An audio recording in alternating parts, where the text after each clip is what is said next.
We are in the digital edition in Elango, and we are using the toolbar.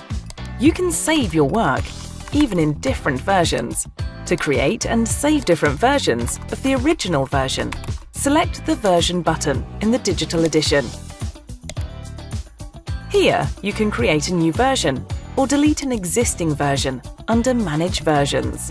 The unedited original version is always retained and can be accessed at any time. This function allows you to create different versions of a book for different courses, for example. Let's now take a closer look at the list function. All content that can be found on Elango can be saved in a list. This also includes the media files from Digital Teaching Plus, with the exception of the teacher's book. You can also create your own list entries that contain text and/or links. It's also possible to upload documents you have created yourself to a cloud and save the link in a list. If you would like to create a list, click on the My Lists button in the main menu and select the New List button. Give your list a name and save the list.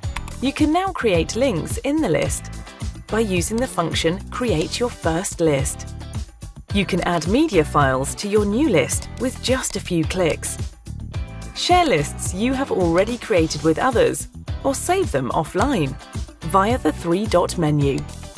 You can also receive lists from other people. These are then available under the Received tab. If you want to edit a received list, you must first copy the list.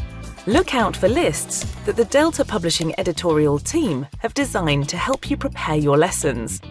And share your own lists with your colleagues or learners.